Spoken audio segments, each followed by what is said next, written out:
então todos são de casa. Abram sua Bíblia então em Apocalipse capítulo 3. Estamos mudando de igreja. Estamos indo para a sexta igreja. Alguém marcou aí quando nós começamos o estudo de Apocalipse na sua Bíblia?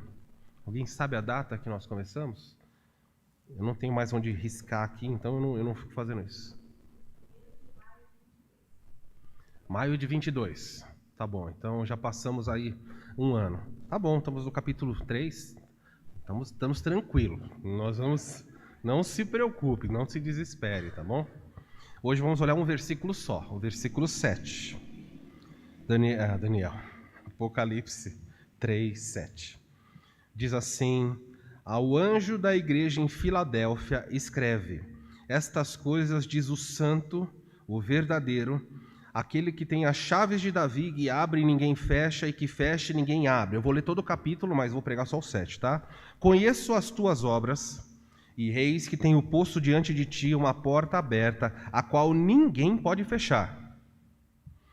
Que tem poucas forças, entretanto, guardastes a minha palavra e não negastes o meu nome. Eis que farei que alguns dos que são da sinagoga de Satanás, desses que a si mesmos se declaram judeus e não são, mas mentem, eis que os farei vir e prostrar-se aos teus pés, e conhecer que eu te amei. Porque guardastes a palavra da minha perseverança, eu também te guardarei da hora da provação que há de vir sobre o mundo inteiro, para experimentar os que habitam a terra. Venho sem demora, conserva o que tens, para que ninguém tome a tua coroa. Ao vencedor falo-ei coluna do santuário do meu Deus, e daí jamais sairá. Gravarei também sobre ele o nome do meu Deus, o nome da cidade do meu Deus, a nova Jerusalém que desce do céu, vinda da parte de Deus, e o meu novo nome. Quem tem ouvidos, ouça o que o Espírito diz às igrejas. Esse é o nosso capítulo inteiro, esse bloco do capítulo 3, versículo 7 até o versículo 13. Vamos caminhar um pouquinho mais. Estamos na sexta igreja.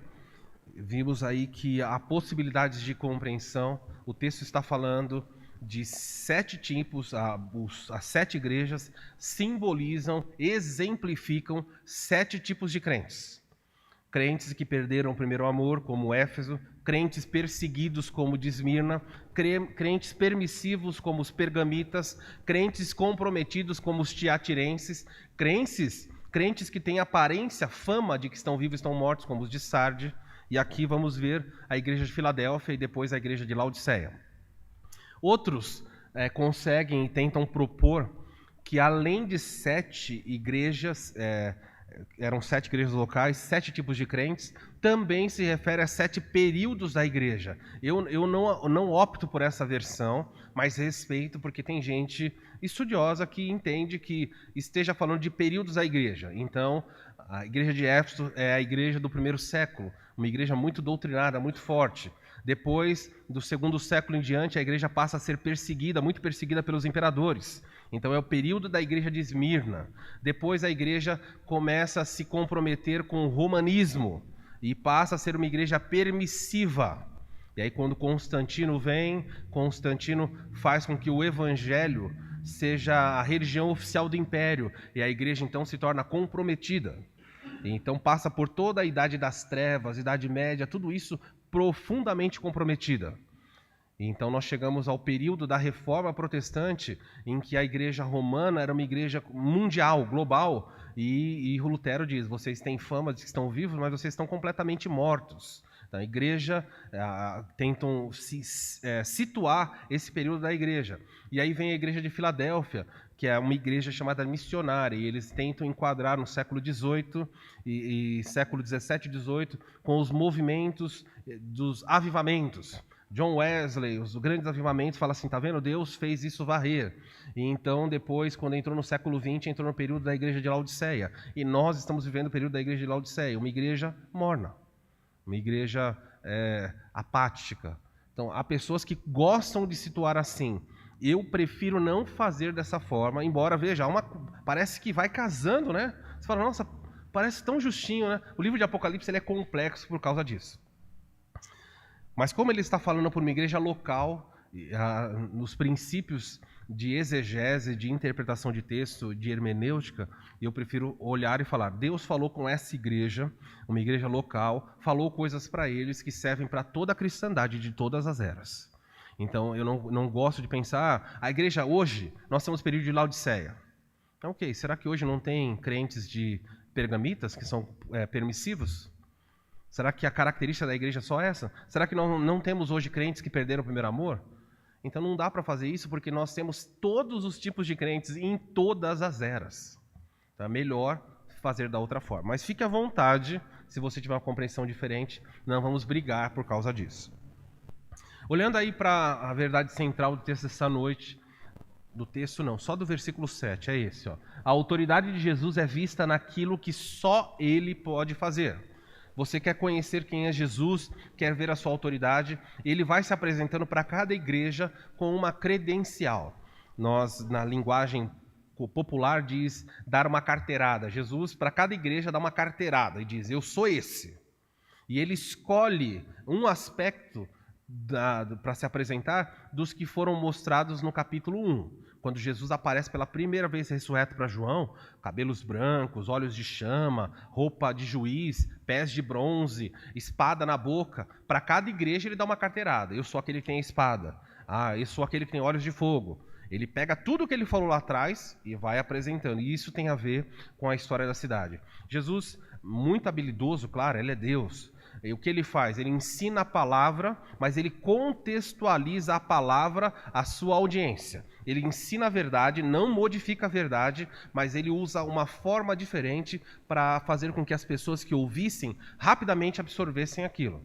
Então, se ele fosse falar para uma sociedade agrícola, ele vai usar, que era na época dos judeus, era agricultura. Então ele fala assim, olha, veja os passarinhos, eles não plantam, não criam celeiros. Olhem os lírios do campo. Se fosse hoje, ele não ia usar essa ilustração. Você não fica andando aqui vendo os passarinhos e os lírios, ele usaria um contexto para nós. Para essas igrejas, ele então vai focar. Dito isso, nós estamos vendo aí no versículo 7, a autoridade de Jesus é vista naquilo que só ele pode fazer. Então a pergunta do texto hoje é, quem é Jesus nesse texto aqui e o que é que somente ele, mais ninguém pode fazer? Isso o texto vai nos apresentar. Deixa eu falar um pouquinho, normalmente quando eu entro numa igreja, eu preciso dar alguns aspectos introdutórios da cidade. Vou ser bem sucinto, até porque de todas as igrejas, de todas as cidades, melhor dizendo, Filadélfia é a cidade mais novinha.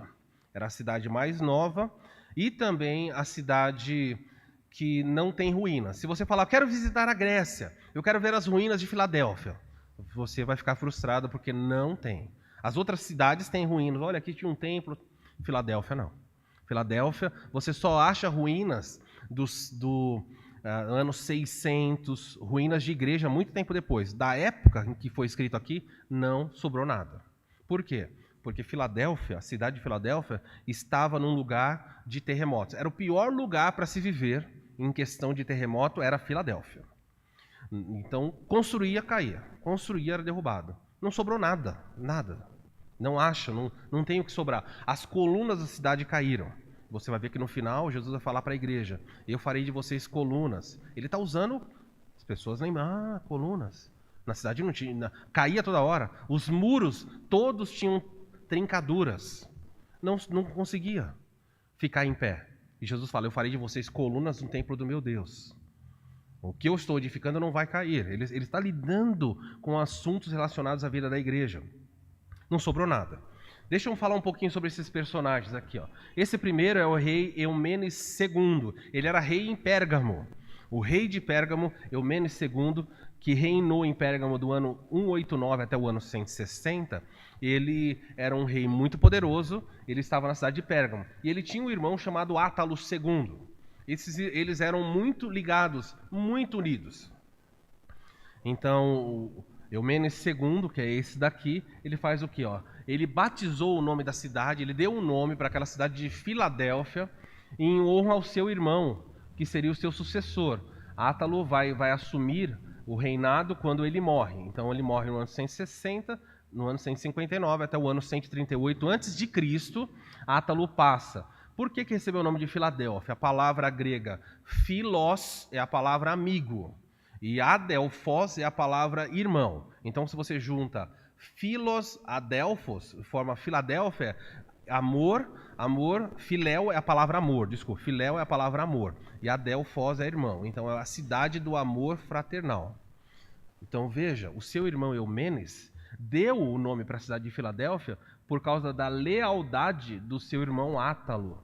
O apelido de Filadélfia significa alguém que ama o seu irmão profundamente. Mas resumindo, é a cidade do amor fraternal. Isso foi tão forte, os romanos muitas vezes pressionaram esse homem aqui, Átalo II, a trair o seu irmão, e ele não traiu de forma nenhuma. Uma das batalhas que o rei de Pérgamo saiu para lutar, Eumenes II, ele sai, naquela época, lembra, não tem telefone, não tem comunicação. Então, às vezes, chegavam boatos. E chegou um boato de que o irmão dele chegou para Átalo a mensagem de que Eumenes morreu em batalha. Ele fala, meu irmão morreu? Falaram, morreu. Então, os conselheiros se reuniram e coroaram, colocaram Átalo como rei. Coroaram e falou, agora você é o novo rei porque o seu irmão morreu. Passado alguns meses, Eumenes retornou de batalha e encontrou no trono o seu irmão, Átalo.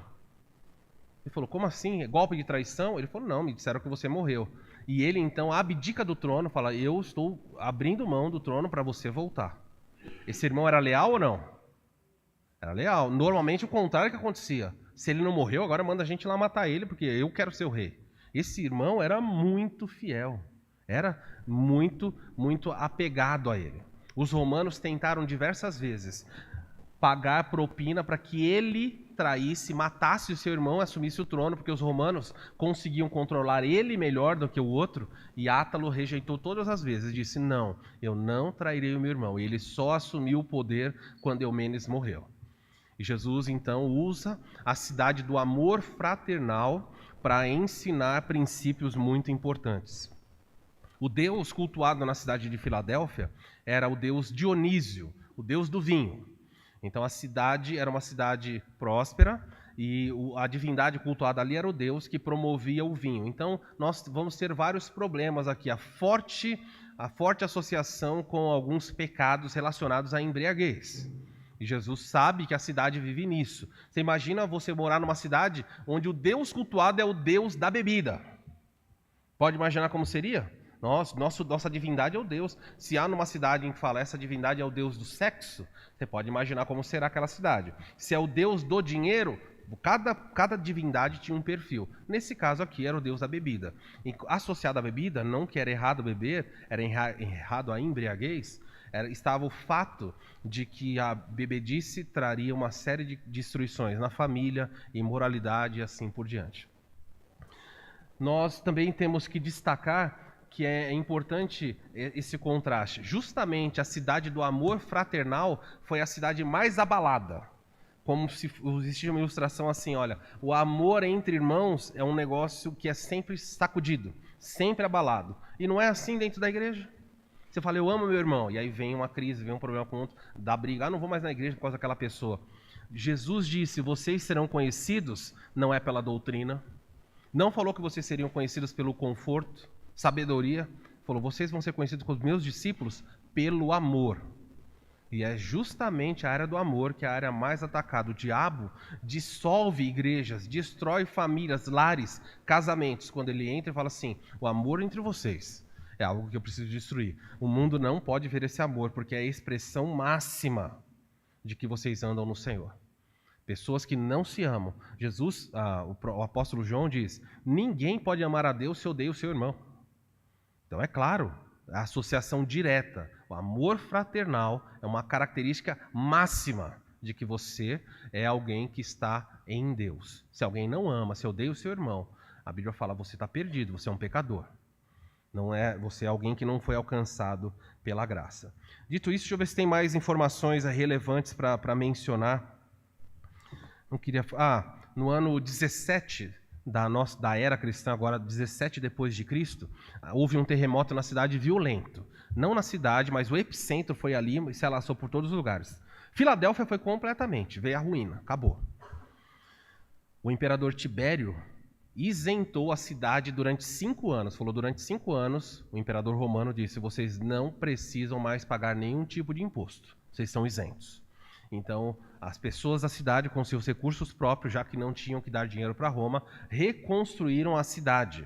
E ficaram tão felizes de César ter deixado isso acontecer, que mudaram o nome de Filadélfia momentaneamente em homenagem e chamaram a cidade de Neo-Cesareia, para fazer com que a nova Cesareia, a nova cidade de César, para honrar o imperador. Hoje acontece isso, né? Morre uma pessoa, a pessoa fala, vamos mudar o nome daquela praça, vamos mudar o nome lá. E aí passa aquela praça a ser chamada durante um bom tempo. Aí morre outra pessoa, vamos dar o nome, e aí vai trocando. Eles fizeram momentaneamente o nome da cidade. Hoje não se chama mais Filadélfia. E hoje também não se chama mais Neo-Cesareia. Foram mudando. Viram no final, quando Jesus fala assim, colocarei sobre vocês o nome do meu Deus, o nome da minha cidade, o nome... Ele começa a falar o nome. Eles falam, como assim? Ele fala, vocês não estão acostumados de ficar mudando o nome? Eu vou colocar um nome que não muda mais. Vocês vão ter um nome escrito sobre vocês. Veja, ele estava fortemente pegando contexto e aplicando, pegando contexto e trazendo para a igreja. Tá bom de dados históricos, eu tenho mais coisa aqui que eu poderia falar, mas é o suficiente. Um último detalhe é que a cidade de Filadélfia, foi escolhida pelos romanos para ser uma cidade missionária. Missionária em que sentido? A cidade de a cidade de Filadélfia foi escolhida pelos romanos para ser missionária no sentido de levar a cultura romana, grega, para todas as cidades em volta. E eles conseguiram. A cidade de Filadélfia foi um exemplo nisso. Ela ajudou muito na helenização, a palavra helen, a palavra grega, para tornar alguém grego. Então, o que eles fizeram? Eles foram fortemente missionários no sentido, a cidade, tá? De levar a cultura grega para tudo que era próximo. E a cultura grega se espalhou a partir de Filadélfia. Ninguém conseguia resistir, eles eram muito hábeis em levar o evangelho, ou levar a cultura grega. E Jesus vai pegar isso e falar, legal, eu também vou usar vocês como uma cidade missionária, como uma igreja missionária. A cidade levou a cultura helênica, eu vou usar vocês, e também fez, para levar adiante a mensagem do evangelho. E aí ele vai falar, eu abro portas para vocês que ninguém vai poder fechar. Ele vai lidar com isso, podem ir, ninguém vai poder resistir vocês. Tudo bem, vamos olhar então o texto, tirar lições aí nesse aspecto aí. Em primeiro lugar, Jesus vai apresentar sua credencial. Verso 1 diz, ao anjo da igreja, anjo, lembrando que é o pastor. Ao anjo da igreja em Filadélfia, escreva, manda para o líder da igreja essa mensagem. Estas coisas diz, e aí Jesus vai apresentar as suas credenciais. Ele vai apresentar 3 credenciais. A primeira que ele usa é essas coisas diz o santo. Ele não falou isso para outra igreja. Não falou para ninguém. Para essa igreja ele se apresenta. Quem está falando aqui é o santo. Nessa cidade, vocês viram, ele falou, aí existe uma sinagoga de Satanás. Eu trarei esses que se dizem judeus e não são, eu farei eles virem até você. Eu vou trazer os judeus até a igreja e vou fazer com que eles se prostrem diante de vocês e que eles saibam que eu amo vocês, não eles, amo vocês. Eles se dizem judeus, mas não são. Antes eles são sinagoga de Satanás. Então uma acusação muito forte. Para mostrar o quê? Na cidade de Filadélfia existia uma comunidade judaica muito ferrenha contra o cristianismo. Faz contraste com Sardes? Sardes, os crentes não tinham perseguição nenhuma, nem Roma, ninguém perseguia. Filadélfia não. Filadélfia era tão perseguida que das 7 igrejas que você vê no livro de Apocalipse, você tem aqui Éfeso, que recebe crítica e elogio, e Esmirna recebe só elogio, nenhuma crítica. A igreja perseguida só recebe elogio. Aí você tem Tiatira, que recebe elogio e crítica, você tem Pérgamo, que recebe elogio e crítica, chega em Sardes, só crítica. Chega agora em Filadélfia. Filadélfia é só elogio, não tem nenhuma crítica para eles. Não é dito nada. Então você olha para as duas igrejas, das 7, só 2 receberam elogio sem crítica. Esmirna, a perseguida, e Filadélfia, a igreja missionária. Vamos ver então o que significa o santo, por que ele usa esse atributo. Como os judeus na cidade eram muito fortes, Jesus usa termos para que os judeus se sintam incomodados e olhem para a igreja e fiquem revoltados. Jesus estava promovendo a indignação do judaísmo. O que é o santo? Santo referia-se a Deus no Antigo Testamento. A Bíblia, quando queria falar de Deus Pai no Antigo Testamento, chamava ele de o Santo. Eu marquei vários textos, eu não vou ler, eu vou pedir para vocês abrirem só em 2. Isaías capítulo 1, versículo 4. Isaías 1, 4 é um dos textos, você pode ler os demais na sua casa com calma. Isaías capítulo 1, desde o capítulo 1, ele vai fazer uma crítica. Deus está criticando o seu povo, os judeus, porque os judeus não obedecem. E Deus vai usar uma série de recursos. A partir do versículo 2, o próprio Deus chama os céus por testemunho e diz assim: ouvi, ó céus, e dai ouvidos, ó terra. Deus chama os céus e a terra como testemunha. Porque o Senhor é quem fala. Eu criei filhos, está falando dos judeus, eu os engrandeci, mas eles estão revoltados contra mim. Deus está fazendo uma crítica, ele diz: céus e terra, olhem para os judeus, eu criei esses filhos, mas eles são rebeldes contra mim. Olha a ilustração, versículo 3. O boi conhece o seu possuidor, e o jumento conhece o dono da sua manjedoura. Mas Israel não tem conhecimento, e o meu povo não entende. Ele diz assim: o boi sabe quem é dono dele, e o jumento também. Mas os judeus não sabem nada. Deus está bravo com eles ou não? Até o jegue sabe quem é dono deles. Mas esse povo faz a menor ideia. Até a mimosa no pasto, se o dono chama ela, ela vem. Mas o povo é rebelde. Céus e terra, olhem para esse povinho. Deus está dando uma dura em Israel. Verso 4. Aí aparece a primeira expressão, o ai. Ai dessa nação pecaminosa, povo carregado de iniquidade, raça de malignos. Está pegando pesado ou não? Ele está falando de quem? Aqui. Do povo escolhido de Israel. Ai dessa nação pecaminosa, povo carregado de iniquidade, raça de malignos, filhos corruptores, abandonaram o Senhor e blasfemaram contra quem? O Santo de Israel, e voltaram para trás. Então, os judeus sabiam que a expressão o santo era uma expressão usada diretamente a Deus. Jesus aparece e diz assim: essas coisas diz o santo. Talvez a igreja olhou e falou: nossa, a palavra santa é separada. O judeu olhou e falou: blasfêmia! Jesus está aparecendo e dizendo que ele é? Está dizendo que ele é o quê? O judeu ficou, a sinagoga do diabo ali ficou louca da vida. Jesus apresenta e fala: eu sou o santo. Isaías 37 aí mesmo, só avançar. Isaías 37, outro texto em que você vê isso acontecendo. Isaías 37.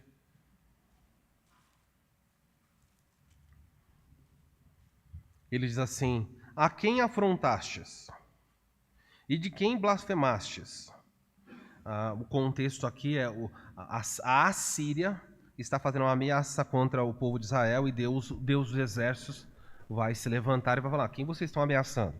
Diz assim: a quem afrontastes e de quem blasfemastes? É contra quem alçastes ou levantaste a voz arrogantemente ergueste os seus olhos. Vocês fizeram isso contra o Santo de Israel. Então, os povos inimigos, quando chegavam diante de Israel, muitas vezes para ofender os judeus, eles não zombavam dos judeus. Eles zombavam do Deus dos judeus. Os judeus aceitavam ser zombados, mas não aceitavam que zombassem do Deus deles.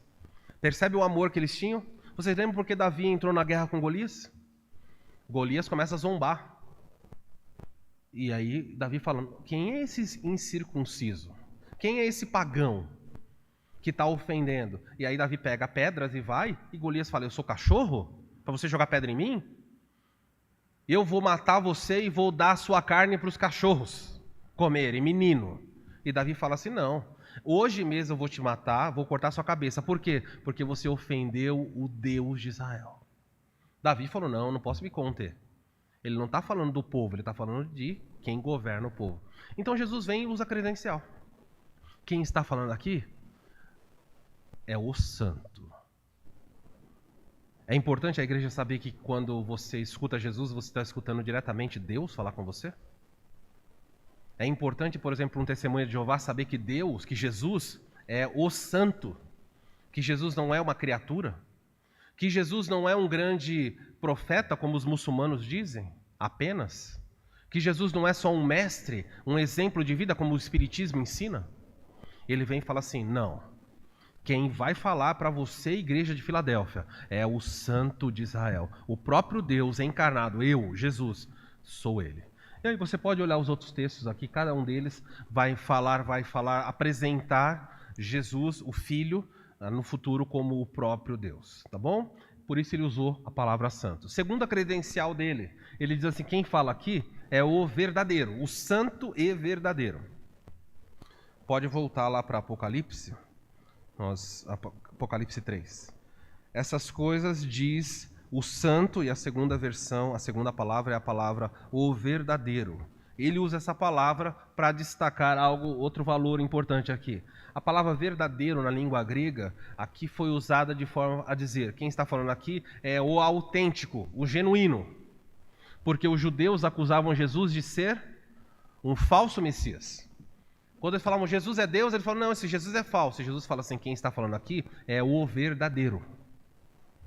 Quem está falando aqui é o Deus autêntico, o Messias real. O Messias que eles rejeitaram, justamente quem eles rejeitaram, é o Messias verdadeiro. Talvez para fazer uma afronta para os judeus que diziam, ele está mentindo, Jesus diz, não, eu sou verdadeiro. Se eu sou verdadeiro, quem é falso? Os judeus. Você vai se deparar com isso no seu trabalho. Às vezes você encontra com pessoas e você diz assim, eu sirvo ao Deus verdadeiro. A pessoa vira para você e fala assim, bom, você está dizendo que eu sirvo Deus falso? Já falaram isso para você? Não, o seu Deus é verdadeiro e o meu Deus é o quê? E o que você fala? O seu também? Você fala isso? Fala, o meu é verdadeiro. Alguns no mundo dizem o seguinte, o nosso Deus, os nossos deuses são verdadeiros. Tudo bem. O hindu, você fala o seu Deus é verdadeiro, ele fala o seu, o meu, de todo mundo, cada um aqui é verdadeiro. Mas o cristianismo verdadeiro, autêntico, diz, Jesus é Deus, todo o resto é mentira. Isso inclui qualquer crença, qualquer divindade. Todas elas são mentirosas. Todas as crenças do mundo estão mentindo. Só existe um único Deus verdadeiro.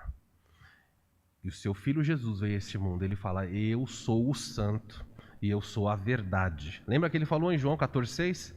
Eu sou o caminho, eu sou a verdade. Ele não falou, eu sou uma delas, eu sou mais uma, ele falou, eu sou a. Artigo definido para dizer, eu sou a única. Todo o resto é mentiroso. Ofende as pessoas dizer isso, não ofende? É triste, mas o que você vai fazer? Vai aguar o evangelho? A pessoa fala, então você está dizendo, já disseram para mim assim, você está dizendo, se isso que você está falando é verdade, olha o que me disseram, se isso que estão falando para você é verdade, então bilhões de pessoas morreram e foram para o inferno. É isso que você está dizendo? Eu falei, é isso que eu estou dizendo. Exatamente isso. Então você está certo. E toda a Igreja Católica durante séculos ensinou isso. Quer dizer que milhões de pessoas ao longo de séculos foram para o inferno porque acreditaram errado? Exatamente isso. Bem-aventurado és porque não foi sangue e carne que te revelou. É isso aí mesmo. Todos os que acreditaram na mentira foram condenados ao inferno. Então, se você está sentado aqui e você fala, eu creio que Jesus é o santo e verdadeiro, você é muito bem-aventurado, porque milhares, bilhões de pessoas pereceram sem saber isso daqui. Jesus está mentindo? Eu sou o santo e eu sou o verdadeiro, todo o resto é mentira. Se ofenda, se o mundo se ofender com a verdade, que se ofenda. Eles estão tão acostumados a ofender Deus, de vez em quando precisam ser ofendidos também. Com respeito, não desrespeito, mas se a verdade ofende, é a verdade. Não tem o que fazer. A mentira não passa a ser verdade só porque ela vem embrulhada num papel bonito, colorido. Ela continua sendo mentira. A verdade ela é única. A verdade não teme ser testada. E Jesus diz, eu sou o santo. Os judeus entenderam, a igreja talvez. Eu sou o verdadeiro. Os judeus entenderam também. A igreja está ali. Jesus está cutucando quem? É a carta para a igreja, mas para que a igreja dissesse para os judeus: o nosso Cristo é santo e verdadeiro. Outro aspecto que ele diz aí, outra credencial, outra carteirada: eu sou aquele que tem as chaves de Davi. Nossa, que mistura, ele está falando para a igreja. O que tem a ver chave de Davi com igreja? A nossa igreja, pastor, não é dispensacionalista. A gente não crê que os judeus são um povo e a igreja é outro. A gente crê isso. Então por que ele vai para a igreja e diz: eu sou aquele que tem as chaves de Davi? Não traz confusão? O que a igreja quer saber da chave de Davi? A chave de Davi dá para os judeus, ó. Mas ele está cutucando os judeus, a sinagoga do diabo, dizendo assim: olha, quem está aqui na igreja com vocês é o santo, o Deus de Israel. Quem está aqui é o autêntico, não é o mentiroso. Eles estão mentindo, nós temos a verdade. Em terceiro lugar, eu possuo chaves. E não são qualquer chaves, não. São as chaves do rei Davi. Aí o judeu rasgou a roupa. Jogou terra pro ar, falou: que absurdo! Jesus tem a chave de Davi? Sim, tem a chave de Davi. É uma citação que está sendo feito aqui. Deixa eu passar aqui, ó. A chave, ele está citando esse texto. Abra lá, Isaías capítulo 22, 22. Isaías 22, 22. Veja como ele está citando textos do Antigo Testamento. Quem é que tinha conhecimento do Antigo Testamento? Eram os judeus. Jesus está pegando firme contra a comunidade judaica de Filadélfia. Isaías 22, 22 diz assim. É difícil pular assim nos textos, porque quando eu olho aqui Isaías 22, eu vou querer explicar. Eu não tenho tempo para fazer isso. Eu quero explicar todo o contexto aqui para vocês, a gente vai ficar maluco. Mas o fato é que Deus vai colocar alguém com autoridade sobre a casa de Davi. Davi já tinha morrido há muitos séculos. Aí o versículo diz assim, 20, vou ler do 20, tá bom? Naquele dia chamarei o meu servo Eliaquim, filho de Ilquias. Então ele cita um homem chamado Eliaquim e diz assim: olha o que Deus vai fazer com Eliaquim. Vesti-lo-ei da tua túnica, vou cingi-lo com a tua faixa e entregarei nas mãos o teu poder. Ele será como o pai dos moradores de Jerusalém e para a casa de Judá. Ele diz assim: eu vou levantar um homem que vai ser governante, vai ser rei sobre Judá. E Judá significa Jerusalém. Eu vou levantar uma pessoa que vai governar sobre Jerusalém, a casa de Davi. Davi já tinha morrido. Diz assim: porei sobre o ombro de Eliaquim a chave da casa de Davi. O que ele quer dizer com chave da casa? Quem é que tem a chave da casa? É aquele que é o dono, aquele que tem a autoridade. É possível que numa casa, os pais que têm filhos pequenos aqui talvez entendam isso. Às vezes o filho fala: pai, quando é que eu vou ter a chave da casa? Ele fala: não, ainda não. Quando você tem a chave da casa, você chega a hora que quer e sai a hora que quer, não é? Quem é que tem as chaves do carro? É o dono. Os filhos falam assim: não, quando você chegar, nós vivenciamos isso. Houve uma época que minha mãe falava: quando você chegar, vocês batem na porta, vocês avisam. Mas há uma fase da vida em que agora você tem a chave. Cada filho tinha a chave. A autoridade para sair e fechar. E eu fico preocupado. Por exemplo, se eu falar para minhas filhas dar a chave hoje, eu tenho medo que elas saiam e posso deixar aberta a casa. Já aconteceu isso com vocês? De filhos saírem e deixar a porta aberta? Já aconteceu, né, Wagner? O Wagner acordou. Você acordou, estava lá a chave. Estava aberta a porta, olha que beleza. Eu já acordei também, a porta estava aberta. Eu já cheguei e a chave estava do lado de fora. Já aconteceu também, Jefferson? Olha que beleza. Então você recolhe a chave e fala assim: não vou te dar a chave, porque você não está preparado. Mas Deus vem e fala: Eliaquim, tua chave, você vai governar sobre a casa de Davi. E os judeus olharam para aquilo e aí, na história isso aconteceu, tá bom? Eu vou parar aqui, mas só para vocês entenderem. Jesus está citando esse texto, porque quem tem a chave tem acesso e domínio sobre um reino. Ele diz assim: fala para os judeus que eu sou o santo, o Deus de Israel. Diz para os judeus que eu sou o verdadeiro, não sou um falso Messias. Eu sou o Messias que eles esperaram. Em terceiro lugar, diga para eles que eu tenho autoridade sobre o reino. Eu mando no reino dos judeus. Os judeus de Filadélfia, gente, espumaram a boca. Falou: olha, não fala isso. É a pior blasfêmia você dizer para um judeu que Jesus tem a chave sobre o reino deles. O Talmud, que é um livro feito, né, pelos judeus, ofende, xinga Jesus. Fala que Jesus é filho de um ato de prostituição. Que Maria se deitou com um homem, um soldado romano, um centurião romano, chamado Pantera. E que Jesus é fruto desse relacionamento. E eles atacam Jesus violentamente. E Jesus fala, não, você está equivocado. Eu sou o santo, o Deus verdadeiro. E eu tenho a chave sobre o reino de vocês. E estou dando essa chave para quem? Vamos lá, conexão aqui. Eu tenho a chave e eu estou com os... Eu não estou com vocês. Eu estou com a igreja. Os judeus falam, não. Blasfêmia, total. Ele já falou de chaves em outros lugares aqui. Por exemplo, em Mateus, não precisa abrir, Mateus 16, 18, ele diz assim, eu tenho as chaves do reino. Ele falou, Pedro, eu dou para você as chaves do reino. E Pedro, por causa dessa frase que Jesus disse, erroneamente, a igreja romana pegou e disse, Pedro é o primeiro papa. Se você procurar imagens de Pedro, esculturas de Pedro, você vai encontrar algumas de Pedro com uma chave na mão. Jesus falou, Pedro, eu vou dar para você a chave do reino. O que significa isso? Eu estou dando para você, Pedro, a autoridade para você abrir a porta do meu reino para que grupos entrem.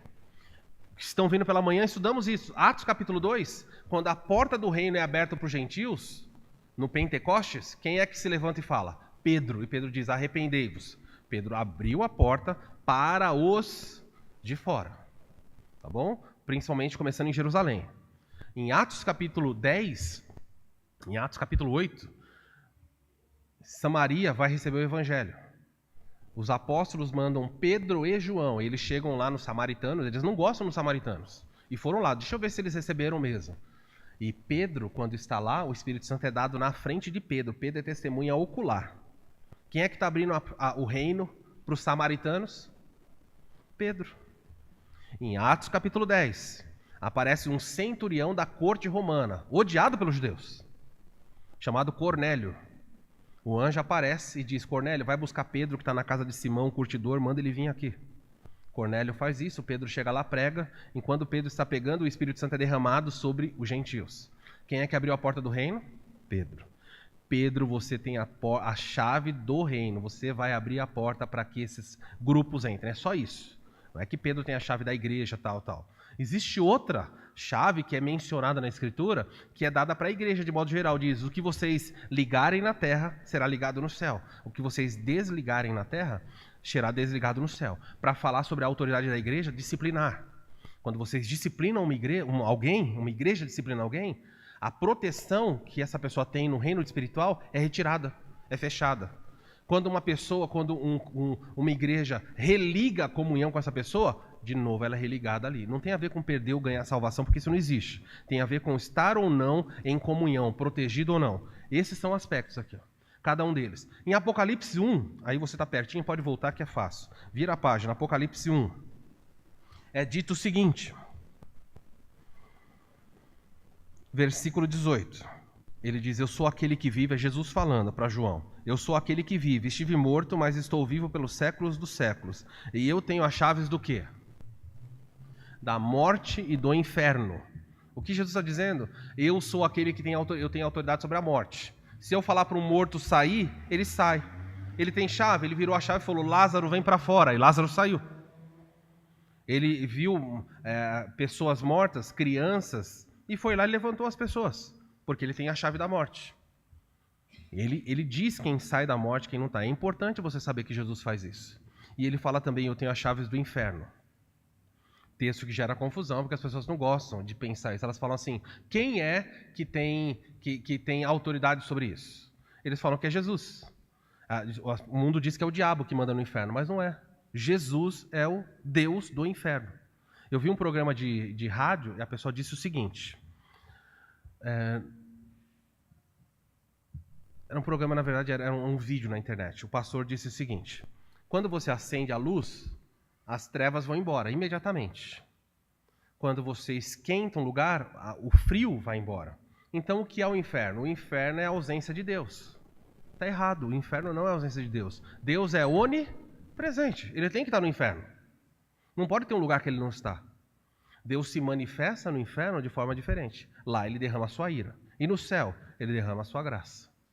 Mas ele está em todos os lugares. Quando ele diz, eu tenho a chave do inferno, ele diz assim, até mesmo nos lugares de tormento, sou eu quem mando. Eu tenho tanta autoridade sobre o inferno que no final da história, em Apocalipse 20, eu pego o inferno e lanço ele em outro lugar pior que o inferno, que é o lago de fogo. O destino final das pessoas não é o inferno.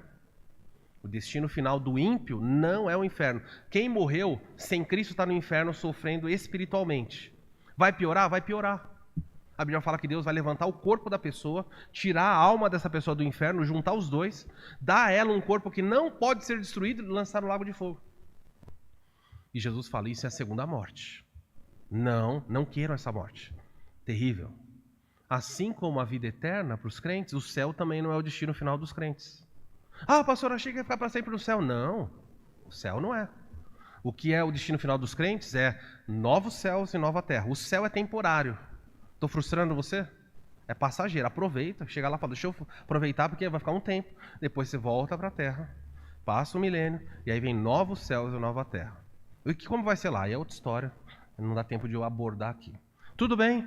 Chaves, autoridade. Jesus mostrou as suas credenciais para a igreja. Vamos ver agora o que só Jesus pode fazer então à luz disso. O texto vai no versículo 7 do capítulo 3 diz: eu sou aquele que tem as chaves de Davi. E agora ele vai mudar a figura e vai falar de uma coisa que ele faz. Ele diz, eu sou aquele que abre e ninguém...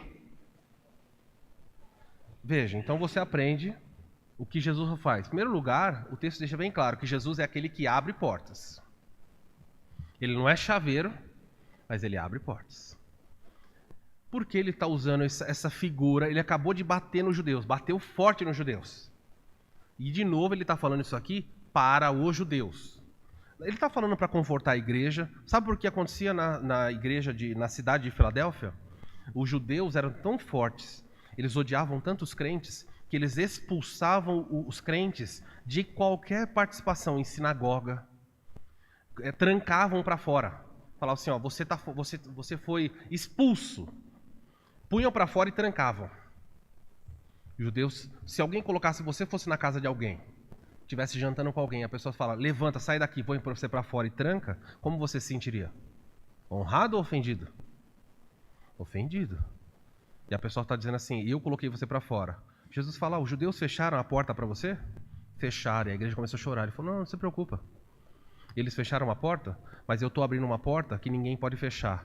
E o contexto aqui tem a ver com o céu. Ele falou, os judeus fecharam a porta da sinagoga para que vocês crentes, para dizer para vocês o seguinte, vocês não vão estar com Deus. E Jesus falou, não, é o contrário. Eu abri a porta para vocês, gentios entrarem, e a porta que eu abri, ninguém pode fechar. Não é lindo isso? Você sabia que ninguém pode impedir, ninguém tem poder de impedir que alguém seja salvo? Não adianta você fechar a porta, como algumas seitas dizem, olha, é só aqui a salvação, vou fechar. Se você sair, eu tranco a porta e você morre perdido. Jesus fala, não. A porta que eu abri é uma porta, no contexto de salvação, é uma porta que ninguém pode fechar. Então você tem esse aspecto aqui, ó. Jesus é alguém que abre portas. Mas existe uma qualificativa, ele diz assim, as portas que ele abre, ninguém fecha. Eu mencionei aqui, o contexto aqui é o conflito entre judeus e Filadélfia, mas eu queria fazer aplicações para nós. Jesus abre portas do céu para pessoas e as pessoas não podem fechar. Então quando você estiver pregando o evangelho para alguém, tenha paz no seu coração de saber o seguinte, se Deus vai salvar essa pessoa, ninguém pode impedir. Não há como a pessoa... eu não vou deixar essa pessoa entrar. Já vi pais fazendo isso. Já vi cônjuges ameaçando. Se você se converter, eu te deixo. Filho, se você for na igreja, eu ponho você para fora de casa. Pode fazer o que quiser. Ninguém pode fechar a porta que Cristo abriu. Não há poder no mundo para fazer isso. Satanás coloca obstáculos, faz muitas coisas, mas ninguém pode fechar. No sentido espiritual. Eu separei alguns textos. Olha só, primeiro aos Coríntios, capítulo 16. Olha o que Paulo diz. Dessa vez não quero apenas, Paulo está dizendo que vai visitar a igreja de novo. Dessa vez não quero apenas vê-los e fazer uma visita de passagem. Espero ficar um tempo com vocês. Isso se o Senhor permitir, claro. Mas permanecerei em Éfeso até o Pentecostes. Por que eu vou permanecer em Éfeso? Porque se abriu para mim uma porta ampla e promissora, e há muitos adversários. Parece uma tensão aqui. Paulo falou, eu tenho muitos inimigos, mas Deus abriu uma porta de que tipo? Ampla. Ah, tem muitos adversários. Pode ter adversário que você quiser. Ele abriu a porta, ele falou, vou ficar em Éfeso, vou pregar. E Paulo chegava na cidade, eu vou te matar, faz o que vocês quiserem. A porta que Deus abriu, não há como impedir. Nós precisamos aprender isso, gente. Nós vivenciamos nessa última semana experiências relacionadas a isso. Todos os anos nós fazíamos EBF e a prefeitura, outros grupos traziam crianças aqui. E agora sobre a bandeira de o Estado é laico, para dizer que o Estado é ateu, não deveria ser um Estado ateu, né? Laico não favorece nenhuma religião, mas também não impede nenhuma. A prefeitura disse, não vamos mais levar crianças na igreja. E com isso, talvez alguém, intencionado ou não, está fechando as portas, dizendo assim, as crianças não vão ter acesso. Ora, mas se Deus quer abrir as portas para que crianças ouçam, ninguém pode impedir. E aí, portas diferentes abriram. As pessoas não puderam vir aqui, nós fomos na escola. Por quê? Porque há portas que Deus abre e ninguém pode fechar. E é assim mesmo. Crianças vêm aqui, crianças assistem pela internet, crianças têm acesso a material evangelístico, ninguém pode fechar as portas que ele abre. Então o mundo vai tentar, vai manipular, vai fazer pressão. Fique tranquilo, pregue, sem ter medo. Paulo reconhecia isso, Deus abre portas. Olha outro texto aqui, em Atos 5,18. Prenderam os apóstolos, aqui agora ele está falando de uma porta literal. Jesus abre portas espirituais, mas abre literais também. Prenderam os apóstolos e os recolheram à prisão pública. Mas de noite um anjo do Senhor abriu as portas do cárcere, conduzindo eles para fora. O que Deus fez? Trancaram as portas e falou, vocês não vão sair daqui. O anjo foi de noite, abriu a porta e falou, vai sair sim. E Pedro e os demais saíram, na verdade, aqui e escaparam. Como você lida com isso? Deus abre portas, inclusive portas físicas. Aplicação para a sua vida. Às vezes você fala, Senhor, eu estou precisando de uma oportunidade de trabalho. Senhor, eu estou precisando de uma promoção. Sabe quem pode abrir porta para você? Desse trabalho, dessa promoção, desse concurso que você quer prestar. Quem pode abrir porta disso ou daquilo? É Ele. Então você vai a Ele e fala, Senhor, abre as portas para mim. Senhor, eu preciso fazer uma cirurgia, Deus. E olha, eu não consigo, vaga. Senhor, eu preciso fazer um transplante. Senhor, eu preciso fazer isso, fazer aquilo. Vai até Deus. Porque Jesus fala, eu sou capaz de abrir. E quando eu abro, ninguém fecha. Ah, mas teve uma corrupção lá, tiraram a minha vaga, passaram na minha frente. Não se preocupe. O mundo tem um ditado, né, que diz que o que é do homem, seja lá o que quer dizer isso, né, o que é do homem o bicho não come, não está na Bíblia. Ele vai falar, está na Bíblia. Não está na Bíblia. O que está na Bíblia é o que ele abre e ninguém fecha. Tudo bem. É lindo saber isso, né? Vai marchando, Jesus vai abrindo as portas. Senhor, para onde eu vou? Você mexe numa porta fechada. O que você sabe? Não é. Eu vou nessa daqui, essa daqui está aberta. Só cuidado com uma coisa. E aí complica um pouquinho. O diabo sabe que Jesus abre portas e ninguém pode fechar. Sabe o que o diabo começou a fazer? Abrir portas também. Ele falou, não posso fechar a porta de Jesus. Como é que eu atrapalho a vida desse povo? Vou abrir mais opções. E a pessoa, olha, a porta se abriu. Nem toda porta aberta é uma porta de Deus para a sua vida. Olha, meu Deus, se os irmãos ouvissem e aprendessem isso. Nem toda porta aberta você tem que entrar. Se você chegar na sua casa e a porta estiver aberta, sua casa, você chegou depois do culto, não estou profetizando não, hein? O pessoal está preocupado. Você chegou lá, a porta está aberta, está tudo escuro lá dentro. Você entra ou não? Alguns vão falar, olha, eu vou ligar para a polícia primeiro, vou entrar, enfim, claro, você não vai ficar de fora. Há um momento que você vai entrar. Mas pode ser que seja um momento para você não entrar, que ele não é o momento certo. Você precisa aprender que nem todas as portas que se abrem são portas que Deus colocou para você entrar. O diabo também abre portas. A diferença entre as portas do diabo e as portas de Jesus é que as portas do diabo podem ser fechadas, mas as do céu, não. Então você vai andando, Senhor, qual deve ser sua oração? Abra as portas para mim. Chegou lá, a porta está aberta, fala, Senhor, feche. Não deixe eu passar. Eu já passei por situações na vida que a porta estava aberta e eu não sabia o que fazer. Deus colocou o pé nas minhas costas e empurrou. Quando eu fui para o seminário, eu fiz isso. Deus, eu não vou para o seminário porque eu não tenho carro. Ganhei o carro. Ganhamos um carro zero. Ganhamos de presente, dado. Falaram, vai comprar em tal lugar, compramos o carro. Fiquei super contente, falei, Senhor, é tua vontade, a gente vai para o seminário. Passou um mês, eu comecei, será que é a vontade de Deus? Não ri não, Abraão fez isso com Sodoma e Gomorra, eu também posso fazer, então... Comecei a falar com Deus, será que é a sua vontade? Eu falei, não, eu não vou para o seminário porque eu não tenho apartamento. Fui conversar com o professor, ele falou, se você quiser vir para o seminário, eu tenho uma fila de 50 pessoas, eu ponho você na frente. Sério? Ele falou, sério. Por quê? Porque eu acho que você tem que estudar. Isso é confirmado? Ele falou, está confirmado, vou marcar seu nome aqui. Falei, Senhor, obrigado, eu tenho casa e tenho carro. Passou um mês, eu falei, Senhor, será que o Senhor quer que eu vá? E eu falei, não vou. Chamei a Isa e falei, eu não vou porque a gente tem casa, mas a gente não tem móveis. E eu vou estar no seminário, não vou estar trabalhando, vai ser difícil. Fui falar com o professor, falei, eu agradeço, pode passar a vagar para outro. Ele falou, por que você não vem?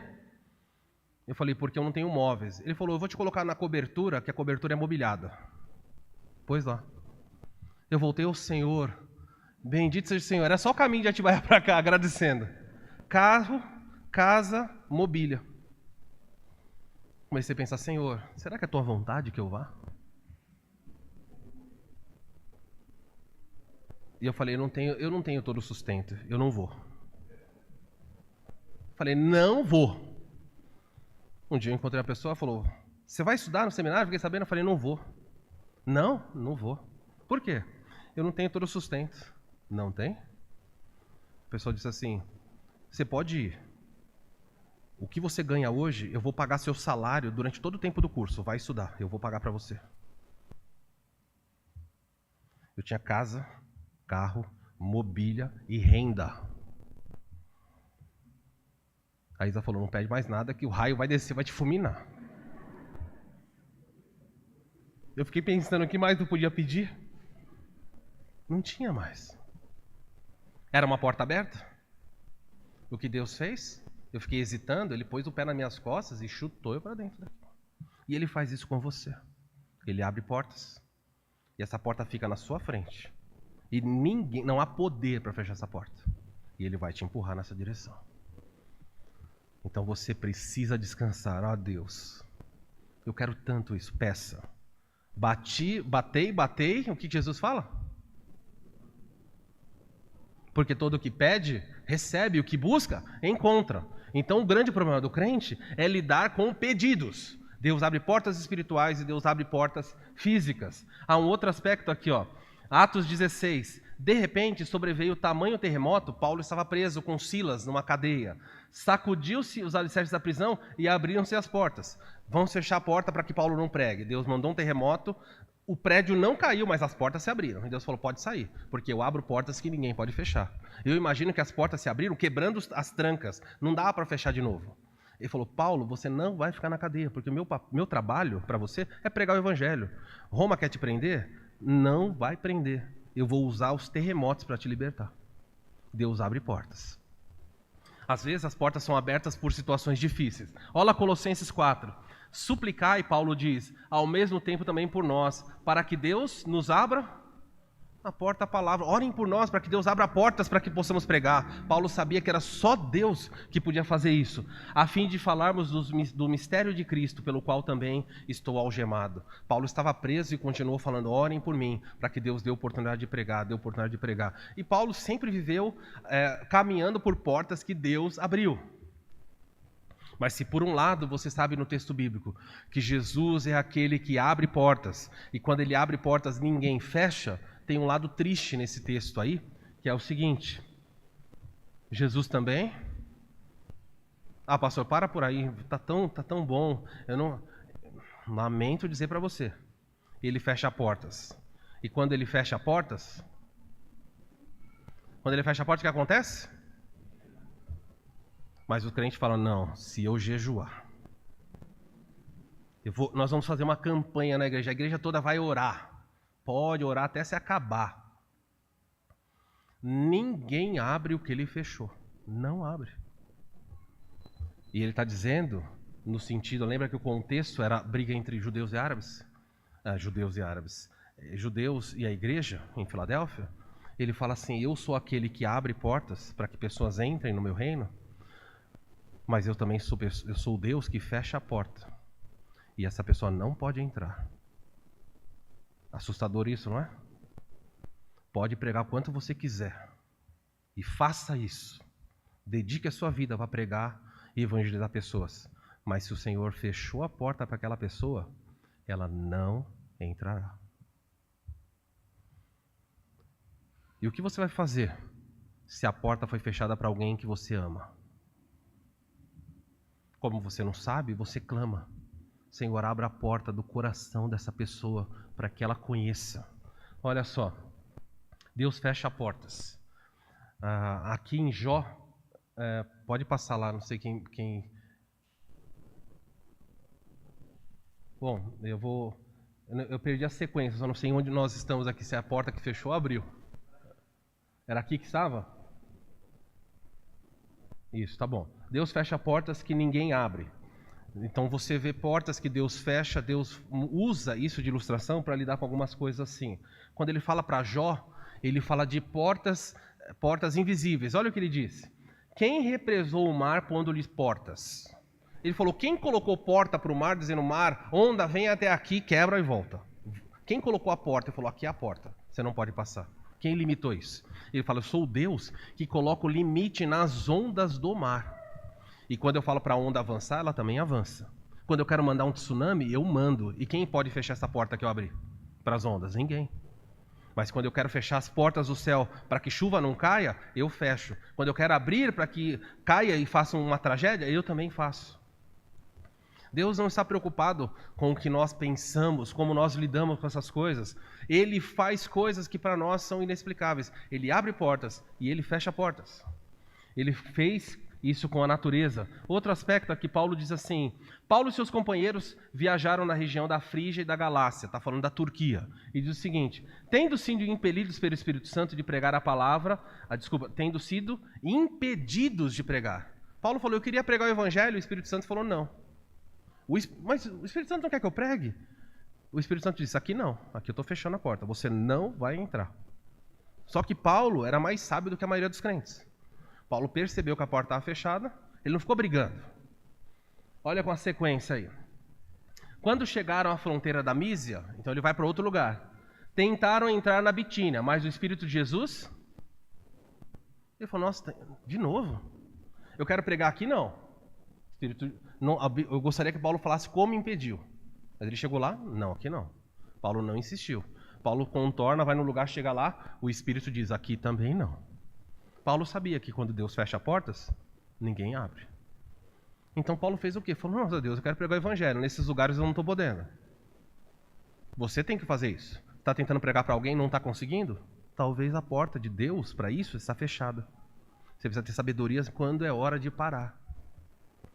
Você continua orando pela pessoa, mas há momentos que você para e fala: não vou nessa direção. Olha aqui. Na sequência, durante a noite, Paulo teve uma visão, a qual um homem na Macedônia, que é na Grécia, estava em pé e suplicava: passe a Macedônia e ajude-nos. Paulo diz: eu tentei em 2 lugares, Deus falou não. Durante a noite apareceu uma visão, um homem falando: Paulo, vem para cá. Deus estava fazendo o quê? Abrindo a porta. O texto fala: depois que Paulo teve essa visão, preparamos-nos e imediatamente partiu para Macedônia, concluindo que Deus tinha chamado ou aberto uma porta para que lhes fosse pregar o evangelho. Viu como Paulo fez? Aqui não. Aqui não. Durante a noite, Deus falou, vai para tal lugar. E ele foi e pregou. Às vezes, há pessoas perto de você que Deus está abrindo portas, dando acesso. Prega para essas pessoas. E outras que Deus está fechando porta. O Deus que amolece corações é o Deus que endurece também. Ele endureceu o faraó. E ele endurece pessoas até hoje. Por que ele faz isso, eu não sei. O seu papel é ser hábil o suficiente para falar, Deus, qual é a porta que eu devo passar? Qual é a porta que está aberta? Qual é a porta que o Senhor abriu? Porque o diabo vai abrir também. E Senhor, qual é a porta que está fechada que estou insistindo? Tem crente que está sofrendo na vida, batendo cabeça, porque a porta está fechada. E não entende isso. Para, volta, fala, Senhor, não vou mais por aqui. Eu vou parar porque essa porta não é a porta para mim. E ele faz isso nas coisas grandes e nas coisas pequenas. Alguns dias atrás eu precisava comprar uma passagem de avião. E comecei a procurar passagem para dezembro, para a formatura da Samara, para poder ir na formatura dela. E comecei a pesquisar e achei uma passagem numa companhia aérea, que era a Gol. E comecei a preencher os dados dos passageiros. E quando eu ia finalizar, dava erro.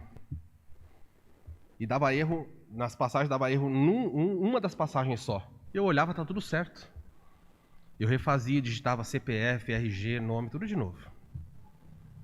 Quando eu mandava fazer, dava erro. Não dava mensagem nenhuma, falou erro no passageiro 3. Eu falei, meu Deus, o que está acontecendo aqui? Já estava bravo. Já estava na 4ª vez preenchendo dados de todo mundo. Você sabe o que é preencher CPF, RG, nome, sobrenome? Estava cansado de fazer aquilo. E eu queria que o Google salvasse. Não, tem que preencher de novo. Aí eu falei, desisto.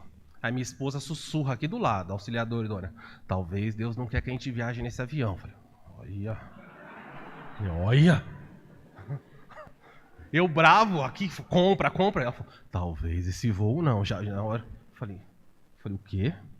Já fechei o site. Falei, tchau, site. Quero saber. Não ri não, Giovana. Falei, nesse avião eu não vou. Nem se agora a companhia me ligar e falar, você quer ir de graça? Não vou. Nesse voo eu não vou mais.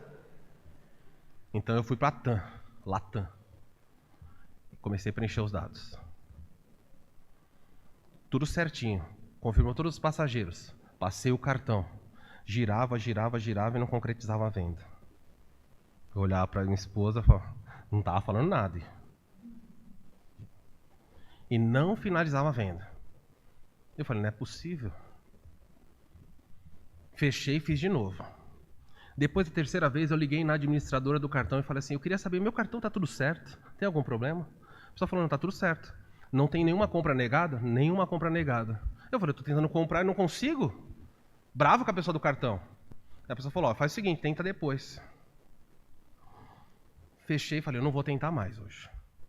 Fui dormir. No dia seguinte, eu fui comprar a passagem. A passagem ia cair R$200 por pessoa. E eu precisava comprar 8 passagens. R$200 por pessoa. Quem estava impedindo de eu comprar? Quem vocês acham? Era a mão do maligno? Não vai comprar, é isso? E Deus falou, essa porta eu não vou abrir. Só vou abrir quando eu quiser. E a porta abriu, eu comprei todas as passagens. Falei, Deus, obrigado. Coração agradecido. No dia seguinte, a passagem caiu mais R$50. Eu falei, Deus, tentei lá abrir a passagem para comprar de novo. A porta fechou. Porta que fechou, não abre mais, não. Você precisa saber lidar com isso. Porta abre, porta fecha. Vá caminhando em paz com Deus sem se revoltar, meus irmãos. Eu tenho que parar aqui. As aplicações, a semana que vem, depois eu vou continuar, porque eu preciso lidar com essas questões de portas que abrem e fecham de modo prático para os irmãos. Porque há muita luta que seria resolvida se simplesmente os crentes entendessem. Essa porta Deus fechou. E obrigado porque o Senhor fechou. E essa porta que Deus abriu, você fica hesitando, tem que falar, Senhor, me ajuda a acertar nas portas. Baixe sua cabeça, eu não posso continuar, nosso horário não permite, eu tenho que parar. Vamos orar. Vou dar para você alguns instantes para você conversar com Deus a respeito dos dilemas que você enfrenta. E a minha pergunta para você é bem simples. Quais são as portas que Deus está fechando? Talvez haja portas fechadas na área da saúde. Você tem pedido tanto para Deus algo e Ele fala, não, eu não vou fazer. Crentes que reclamam, pastor, eu estou marcando cirurgia e nunca dá certo. Quando chega perto, desmarca, eu estou cansado. Louve a Deus pelas portas que estão fechadas.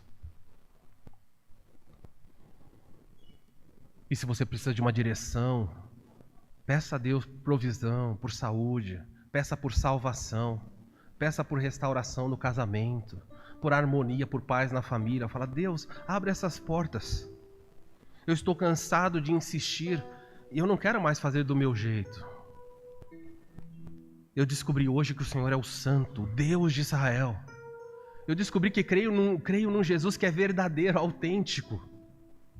Descobri que o Senhor tem autoridade, tem as chaves do reino espiritual e do reino físico. O Senhor manda no inferno, na morte. Os meus dilemas nas suas mãos não são nada. Me ajuda, Senhor. Ando confuso e perturbado, querendo saber a sua vontade para a minha vida, quando na verdade eu só tinha que caminhar por portas abertas. Não é tão difícil. Me torna humilde.